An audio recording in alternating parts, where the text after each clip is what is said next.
अगर आप भी मेरी तरह उन पाकिस्तानियों में से हैं जिन्होंने गलती से पाकिस्तान इंडिया का एशिया कप 2025 का फाइनल मैच देख लिया है, then I literally feel sorry for you. Imagine करें कि आपका आर्च राइवल आपके साथ फाइनल मैच में मौजूद है और उस फाइनल मैच में आपकी टीम बेहतरीन परफॉर्मेंस देती है और आप मैच जीत जाते हैं। जगह जगह स्क्रीन पे लिखा आता है India has one by 5 wickets, firework शुरू हो जाते हैं, दुबई रोशन हो जाता है, लेकिन आपकी टीम और आपका स्किपर विनिंग ट्रॉफी लेने से इनकार कर देते हैं। एंड द वर्स्ट इज कि सिर्फ आप पीसीबी चेयरमैन मोहसिन नकवी से ट्रॉफी लेने से इनकार नहीं करते, मोहसिन नकवी ट्रॉफी लेकर चले जाते हैं और आपका स्किपर सलमान अली आगा एक अजीब सा एक्शन करते हैं, $75,000 का रनर्स अप का चेक उठाकर साइड पर फेंक देते हैं। What you have just seen, this is not cricket. This is a master class. और ये मास्टर क्लास है मेल्टडाउन प्राइड की, ये मास्टर क्लास है पॉलिटिकल ड्रामा की, और ये master class being a Pakistani आपको एक वेकअप कॉल देती है। कहानी क्या है, आइए समझते हैं।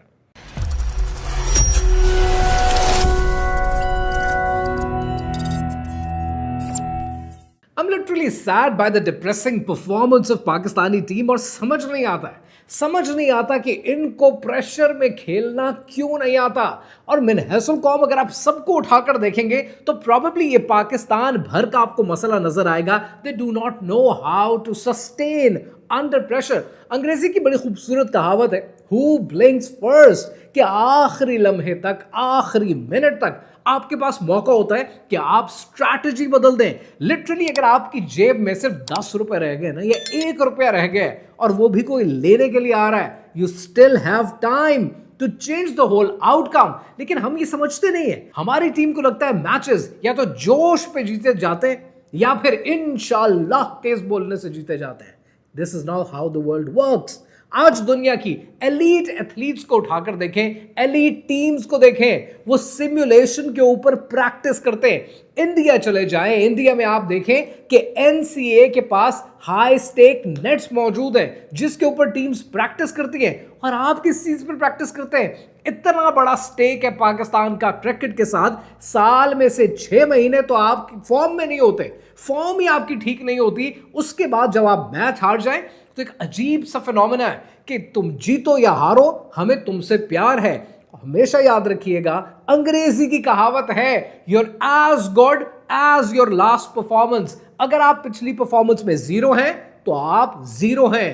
पिदरम सुल्तान बूद, मेरा बाप मेरा दादा बादशाह थे, इससे फर्क नहीं पड़ता आप आज क्या हैं, फर्क इससे पड़ता है। लेकिन हमें तो प्रेशर ना लेना आता है ना सस्टेन करना आता है। कुछ मैचेस दुनिया में इंपॉर्टेंट होते हैं, वो ऑप्टिक्स के लिए जरूरी होते हैं, 24 करोड़ लोगों के जज्बात लगे होते हैं, वो जीतने जरूरी होते हैं। रही बात इंडिया की, इंडिया के पास एक बहुत बड़ी ताकत है, आपको उसका अंदाजा नहीं है। अगर आपको 92, 96 के वर्ल्ड कप याद हो, आपको यह भी याद आएगा कि कितने स्पोर्ट्समैन के घर जलाए गए थे इंडिया में। मैं ये हरगिज़ नहीं कह रहा कि ये वायलेंस होना चाहिए, लेकिन यहां पर ये समझने की जरूरत है कि तारिक बिन ज़ियाद ने जब स्पेन को फतह किया था ना, तो कश्तियां जलाई थी। जब आपकी कश्तियां जल जाती हैं तब पता होता है कि वापसी का कोई रास्ता नहीं है, तब आप लड़ते हैं और फतह के लिए लड़ते हैं। लेकिन आपको तो जब प्यार हर तरफ से मिलेगा तो फिर आपने परफॉर्मेंस तो देनी नहीं है। सो यहां पर चीजों को ठीक करना, चीजों का निजाम बनाना जरूरी है। बट द वर्स्ट इज कि हमारे पास तो कोई निजाम नहीं है इन चीजों का कि हम इस सिस्टम को ठीक भी करना चाहें तो हम क्रिकेट का सिस्टम ठीक नहीं कर पाते। मुसलमान झुक गए सजदे में जब वक्ते कयाम आया। ये झुकने का नहीं, ये खड़े होने का वक्त था। और मुझे लिटरली समझ नहीं आता है कि स्पोर्ट्समैन हमारे पास आते हैं, टीम में आए हुए लिटरली जुमा 8 दिन हुए नहीं होते, परफॉर्मेंस 0 होती है, एक्शन आपका मशहूर हो जाता है। और एक्शन तो आप ऐसे बनाते हैं कि जैसे आप दुनिया फतह करके आए हैं। ये एक्शन आपकी परफॉर्मेंस से ज्यादा मशहूर है। This needs to be curtailed. और साथ ही साथ ये सबक आज पूरी कौम को लेने की जरूरत है। आज आप देखते अपने इर्द गिर्द बच्चे एग्जाम्स का प्रेशर नहीं ले पाते, मॉकअप टेस्ट का प्रेशर नहीं ले पाते, रिलेशनशिप का प्रेशर नहीं ले पाते, और यही रिफ्लेक्ट हो रहा है हमारी टीम के अंदर। आज स्कूल्स को, कॉलेजेस को, यूनिवर्सिटीज को बच्चों को तैयार करना है कि प्रेशर सस्टेन करना सीखें कि दुनिया इतनी आसान नहीं है जितनी हम समझते हैं। लेकिन अदर देन प्रेशर, इसके दो और टेंजेंट हैं जो इस मैच में आपने देखे। पहला ये कि क्या स्पोर्ट्स के अंदर पॉलिटिक्स होनी चाहिए या नहीं, आइए ये भी समझते हैं। ये जो दूसरा टेंजेंट है ना कि क्या पॉलिटिक्स स्पोर्ट्स में होनी चाहिए, इसमें मेरा ओपिनियन थोड़ा सा डिफरेंट है। अगर आप तारीख उठाकर देखेंगे तो आप ये देखेंगे कि 661 से लेकर 750 तक उमैय्यद्स का दौर था, और उमैय्यद्स के दौर के अंदर बेजेंटाइन रोमन्स के साथ गेम्स खेली जाती थी। उन गेम्स के अंदर हॉर्स राइडिंग भी होती थी, आर्चरी भी होती थी, और मुसलमान दुनिया के साथ ये गेम्स खेलते थे। फिर आपने ऑटोमन एम्पायर देखी। ऑटोमन एम्पायर में आपने क्या देखा कि ऑटोमन एम्पायर के अंदर इंटरफेथ हार्मनी प्रमोट की जाती थी। और फिर बहुत से मुस्लिम स्कॉलर्स भी खड़े हो गए कि क्या स्पोर्ट्स आप अहले बैत के साथ या गैर मजहब लोगों के साथ खेल सकते हैं, और उस पर इत्तफा यह हुआ कि आप खेल सकते हैं एज फार एज कि आपका रिलीजन ठीक रहे, आपका ईमान मजबूत रहे, आपके फेथ के ऊपर क्वेश्चन ना हो, और मुस्लिम यूनिटी के खिलाफ चीज ना हो। आप चाहें तो आप दुश्मन की टीम को भी सपोर्ट कर सकते हैं, यहां तक स्कॉलर्स ने लिखा। लेकिन साथ ही साथ अगर आप मुझसे पूछें, ऑनेस्टली मैं विराट कोहली को सपोर्ट करता हूं फॉर द रीजन कि उसने क्रिकेट को जेंटलमैन स्पोर्ट्स बनाया। लेकिन आज इंडिया को उठाकर देखें तो India on a continuous basis sports के अंदर पॉलिटिक्स को एमालगमेट करता है, और ये आपने हाथ मिलाने के सिलसिले से लेकर ट्रॉफी एक्सेप्ट ना करने के सिलसिले तक देखा, यहां तक कि पहलगाम के इंसिडेंट को भी याद किया गया। अगर आप थोड़ा सा तारीख और उठाकर देखें तो 1956 के अंदर मेलबर्न में जब ओलंपिक्स हुए तब आपने देखा कि स्वेज कनाल का इतना बड़ा फियास्को ओपन था। लेबनान ने, इजिप्ट ने, इराक ने आने से इनकार कर दिया, हंगरी की इन्वेजन चल रही थी, नेदरलैंड्स ने, स्पेन ने और स्विट्जरलैंड ने आने से इनकार कर दिया। दैट वाज अ जियोपॉलिटिक्स का आफ्टरमैथ, इमीडिएट रिस्पॉन्स। फिर आपने तारीख में देखा कि 1971 में पिंग पोंग डिप्लोमेसी के नाम से यूएस और चाइना की आपस में ठन गई, और वो ping pong diplomacy, table tennis की डिप्लोमेसी के नतीजे में निक्सन को दौरा करना पड़ा ताकि ये मसला हल हो सके। और फिर आपने ये देखा कि 1967 में मोहम्मद अली बॉक्सर ने वियतनाम वॉर में न जाने की वजह से, उसके खिलाफ होने की वजह से उन्होंने अपने टाइटल्स छोड़ दिए, यहां तक कि कहा कि एन वर्ड कहना है मुझे एन वर्ड कह दो, मैं यहां पर गेम में पार्टिसिपेट नहीं करूंगा। फिर 2022 में जब कतर में फीफा का कप हुआ, वर्ल्ड कप, तब आपने देखा कि ह्यूमन राइट्स के नाम पर कतर के साथ लोगों ने बॉयकॉट करने की कोशिश की। एथलीट्स ने ईरान की रिजीम के खिलाफ बातें की। देखो, you need to understand a couple of thing. Idealism क्या कहता है? आइडियलिज्म कहता है कि स्पोर्ट्स अलग होनी चाहिए, पॉलिटिक्स अलग होनी चाहिए। लेकिन रियलिज्म क्या कहता है? रियलिज्म ये कहता है कि आज जो ये स्पोर्ट्समैन है ये आसमान से नहीं उतरे, ये हमारे ही माशरे में, आप में से, मुझ में से निकल कर आए हैं। ये जिस माशरे में निकल कर आए हैं ये ह्यूमन कॉन्टेक्स्ट पे बिलीव करते हैं, और ह्यूमन कॉन्टेक्स्ट में सियासत नहीं निकाली जा सकती। जुदा हो दी सियासत से तो रह जाती है चंगेजी। लेकिन सवाल यह है कि अगर इंडिया कॉन्टिन्यूसली पॉलिटिक्स डाल रहा है तो आप क्यों बेवकूफ बने हुए हैं? आपको क्या शौक चढ़ता है उनके साथ खेलने के लिए? जब इजराइल अपने स्पोर्ट्समैन लेके ओलंपिक्स में उतरता है तो आप नहीं खेलते ना। जब इंडिया आपको इतना प्रेशराइज करता है तो आपको क्या शौक है?